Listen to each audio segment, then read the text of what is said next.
These grass tiles look really good. Looks better than real life. Hey, can I have some of those chips? Yeah, sure.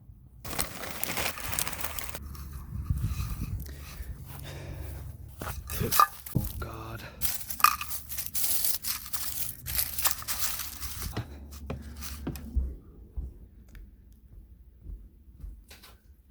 Are those my chips? Yeah. Thanks.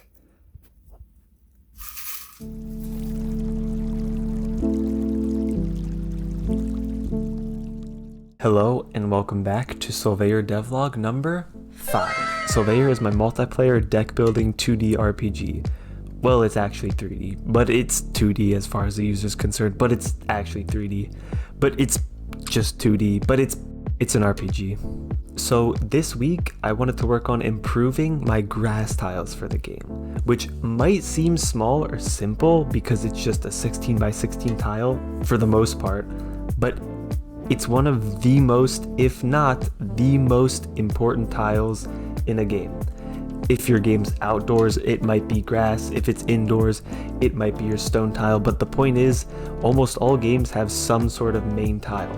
And you can browse through these games on Steam or watch YouTube videos of them, and you'll see that most games consist of one tile that repeats itself over and over again, with some variations in decorations, but it's important that the grass tile doesn't stand out too much because you want the player to stand on top of the grass and you don't want the player to get lost within the grass or the background details that are just supposed to complement the player. I got a comment saying that my grass was standing out a little bit too much, and I definitely think I agree with that. I noticed that my grass tiles were a little too bulgy, almost like leafy or like flowery, as if like brushwork or leaves were sticking out on top of it. So I really wanted to focus on redoing that and improving the core grass tile set. Somebody also said my dirt was looking a little too brownish, a little too brownie, a little too brown-y.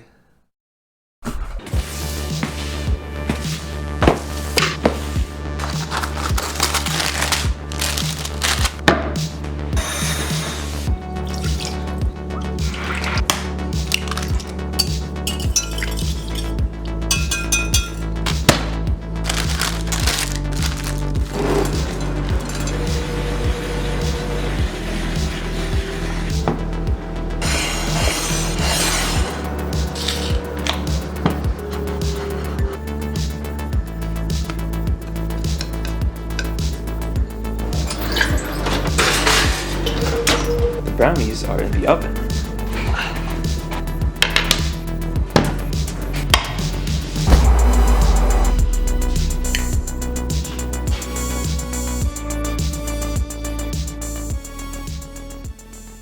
I started off using the outline of my older grass tile set because it was a solid outline. It's pretty much just the core grass texture pattern that I really wanted to work on and focus on. I debated using a flat grass background with just one color, and every now and then possibly decorating tiles with flowers or grass patches here and there, but I tried it out and ultimately I didn't really like the look of the flat grass single color pattern. I like this better because for multiple reasons. One, this is now completely automatic. And two, it's more like defined. You see, because it literally takes up more space, so this whole tile is basically grass. So it's less confusing. Because before, like this, and with even like bigger patches like this, if I had this and this, for example, there's only one block of dirt in the middle, but it feels like it's bigger, which is kind of like misleading. So it's also better to have it this way because if you take a look at the screenshot, look at this path. You see this path? This is a pretty thick path, but it's only one block of dirt thick technically. So that's a problem with like tiles like this as well, because this is literally 2 dirt blocks if you count it, because the connector grass is half grass, half dirt, plus one entire dirt block, which is the actual dirt block, plus, you know, half dirt, half grass. So if we add that up, 1 dirt block plus 2 half dirt blocks, that gets you 2 dirt blocks blocks, but it's only one dirt block thick, so it's kind of misleading. A design like this is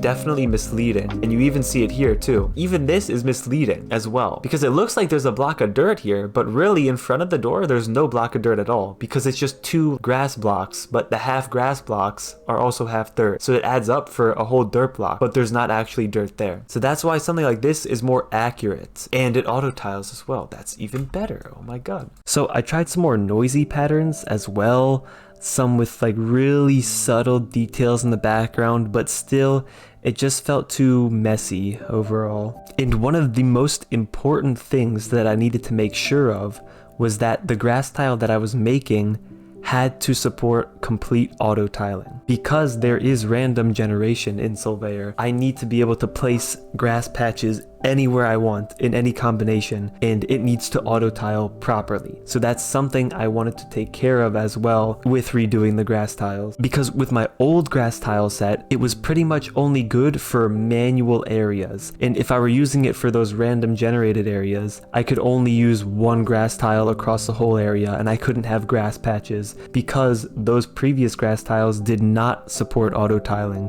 Yes, it is less noisier. That's good. My main goal is that it's less noisier. I mean, yeah, these are like all like fine, like there's nothing wrong with them. It's a very big tile, very big stylistic tile. If I showed you Minecraft grass, you could tell it's a Minecraft grass block, obviously. If I show you Terraria grass, you could tell it's Terraria grass, or even older games, stuff like that. So I had to go and pretty much manually make all the dirt and grass patches in those areas. And on top of this, it looks even better than it does before, and it fills up more of the area. I also experimented with some almost seasonal tiles, like for snow, or maybe like some dried grass patches in hot temperature environments, stuff like that. But I didn't want to take care of those just yet. I think I'm going to hold off until I'm set in stone with the grass and how the game and the world generation works. So that's a later on task. I need to update the grass tiles in the way that I need to make them like this. Because you see, for example, this is my till dirt tile. So when you right click the ground with your hoe, it tills the dirt. And the cool thing about this tile is that this tile accounts for all possible combinations. So you can till an individual tile and it'll look like this. Here, and I can show you how it'll look on dirt. See, so I can till one tile and it'll look like this. I can till 2 tiles and it'll look like that and that. I can till any combination of tiles in any direction and it will smoothly connect with them, which is perfect, which is what you want. But my ground tiles, my grass tiles, they don't do that. So what I have to do with my grass tiles now, if you can see in screenshots, like this is all like hand built, and even the pre-made areas, I made pre-made grass tile layouts, which is a problem because if the game ever randomly places like a single grass tile, like I don't have a single grass tile, I don't have double tiles set up or anything properly, so it won't auto tile everything the way it should. You can always get away with having one tile as your base tile, and you don't need to have auto tiling for that. Like my dirt tile for this example, there will always be like the bottom layer, so you can consider the dirt the bottom layer. I don't need to like auto tile dirt, like I don't need to have any like dirt patterns. This looks like a dirt pattern, but this is actually the grass pattern here, and all the dirt tiles are just the same dirt tile because I can basically always rely on the dirt being there. I also took care of a couple other things this week, such as finishing up some dual unit animations and actually importing those unit scrolls into the duel battle. Flower Dude's attacking animation, right here, he goes down, play like small screen shake, pause, another small screen shake, pause, and then play big screen shake. He fires, and then double fires. And also when the actual like bullet impacts, screen shake applies there. I think it needs more build up. I think it needs more time spent building up to that big, yeah. It happens too quick. It's just like a pop. It needs more time spent building up. And another thing that I did at the start of the week was record some trailer footage, some simple single player trailer footage that I'm going to be ultimately using, well, in the pre-alpha trailer. Just a simple trailer to get up and out to everybody so that you all can see what the game looks like and maybe hear some of the sound effects as well too. It would also be really nice to have on the Steam page for people to see that. There's still more recording to do there and editing and stuff, but I did take care of some of that footage. I was also playing around with the color grading and color correction, and I started experimenting with LUTs, which are lookup tables, in order to change the overall ambiance slash theme of the game. There's some more work to be done there, but I kinda got it working. LUT. Okay, 16, so I'll leave this here. Alright, let's hit play. I just found a random 16-bit lookup table. Let's see what happens. Oh, okay.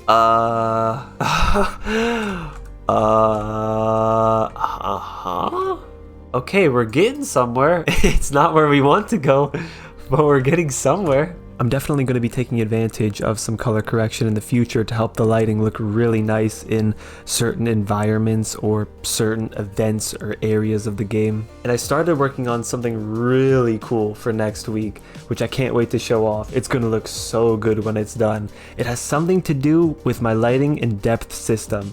You'll see in next week's devlog. Hopefully I get it up by then. But I'm going to be working on the walls and water, the overall world height depth of the game. Because yes, remember, Soulveyor is completely 2D. However, it's not. On the back end side of things, it's completely 3D. And so hopefully I'll be explaining this in next week's devlog, but I need actual 3D objects, 3D tiles, if you will, in order to portray the depth of the world and in order to work with my lighting system. I stream on Twitch on weekdays at 8 AM, so please come stop by. Wishlist Soulveyor on Steam, join the Discord, I want to say hi, and I will see you next week.